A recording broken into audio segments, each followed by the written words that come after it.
साथियों, हाल ही में prime minister Narendra Modi UAE की यात्रा पर है। आइए चर्चा करते हैं उनके इस यूएई के सफ़र को, यूएई की यात्रा को, जिसमें अहम समझौते जो कि देश के लिए इस वक्त इम्पोर्टेंट है, चाहे वो ऑयल रिफाइनरीज को लेकर के हो, ऑयल रिजर्व को लेकर के हो, यूएई को किस तरीके से कन्वेंस किया, किस तरीके से भारत के अंदर ऑयल रिजर्व को बढ़ाया जा रहा है इस यूएई विजिट के दौरान। आइए हम चर्चा करते हैं प्रधानमंत्री नरेंद्र मोदी की इस यूएई विजिट की। चर्चा करते हैं F-16 फाइटर जेट्स, जो कि यूएई में प्रधानमंत्री नरेंद्र मोदी जी के जो एयरक्राफ्ट है उसको एस्कॉर्ट किया है F-16 फाइटर जेट्स ने, जो कि यूएई की तरफ से थे। और यह किसी भी विदेशी नेता को दिया जाने वाला सर्वोच्च सम्मान कह सकते हैं, सर्वोच्च स्तर का सम्मान या सुरक्षा का प्रतीक मान सकते हैं। राष्ट्रपति शेख मोहम्मद बिन जायद अल नहयान ने खुद अबू धाबी एयरपोर्ट पर आकर पीएम मोदी का स्वागत किया। यह विशेष सम्मान भारत और यूएई के बीच मजबूत होते रिश्तों को दर्शाता है। सबसे बड़ा development 30 million barrel crude oil storage. इस यात्रा का सबसे ऐतिहासिक नतीजा भारत की एनर्जी सिक्योरिटी, ऊर्जा सुरक्षा से जुड़ा है। यह strategic petroleum reserve SPR UAE की सरकारी तेल company ADNOC Abu Dhabi national oil company अब भारत में बहुत बड़ी मात्रा यानी up to 30 million barrel crude oil store करेगी। साल 2017 में जब पहली बार दोनों देशों के बीच तेल भंडारण को लेकर के समझौते हुए थे, तब तेल की मात्रा 6 मिलियन बैरल से भी कम थी। अब दोनों देशों के बीच बढ़ा हुआ ट्रस्ट फैक्टर इस संख्या को 30 मिलियन बैरल तक जो है वो लेकर के चला गया है। क्षमता दोगुनी होना। वर्तमान में भारत के पास स्वयं का आपातकालीन तेल भंडार यानी कि स्ट्रेटेजिक रिजर्व जो होता है वो लगभग 36 मिलियन बैरल से है।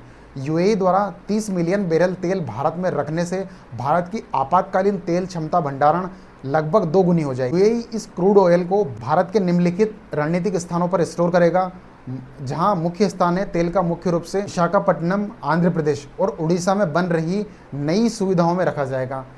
सामरिक सुरक्षा, स्ट्रेटेजिक सिक्योरिटी, ये लोकेशंस पाकिस्तान और चीन बॉर्डर से काफ़ी दूर भारत के पूर्वी तट यानी कि ईस्टर्न कोस्ट पर स्थित है। इसके अलावा ये तेल भंडार अनग्राउंडेड ज़मीन के नीचे बनाए गए हैं ताकि वॉर, युद्ध की स्थिति में मिसाइल या बम हमलों से इन्हें सुरक्षित रखा जा सके।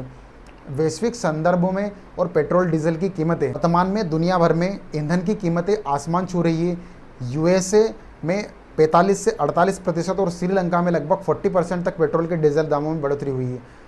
अब भारत में वैश्विक मंदी और तनाव के बावजूद पेट्रोल के दाम केवल 3.2% और डीजल के दाम 3.4% बढ़े हैं, जो वैश्विक स्तर पर बेहद कम है।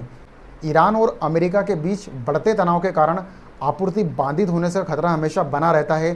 भारत यूएई के साथ मिलकर इस समस्या, साथियों, जिस तरीके से स्ट्रेट ऑफ हॉर्मुज से ऑयल जो है इंपोर्ट एक्सपोर्ट में जो इश्यूज आ रहे हैं, जो प्रॉब्लम्स आ रही है भारत को, इसी स्थिति से निपटने के लिए भारत के जो प्राइम मिनिस्टर नरेंद्र मोदी जी है वो यूएई की यात्रा पर गए हैं। और कहीं ना कहीं जब इस प्रकार की सिचुएशन बनती है, जब डीजल और पेट्रोल के दाम हालिया में देश के अंदर बढ़ाए गए हैं, 2 से 3 रुपये में इंक्रीज़ किया गया है पेट्रोल और डीजल के दामों में, आने वाले कुछ हफ्तों में ऐसा भी हो सकता है कि कुछ और प्राइसेस आपको बढ़ते हुए नजर आए।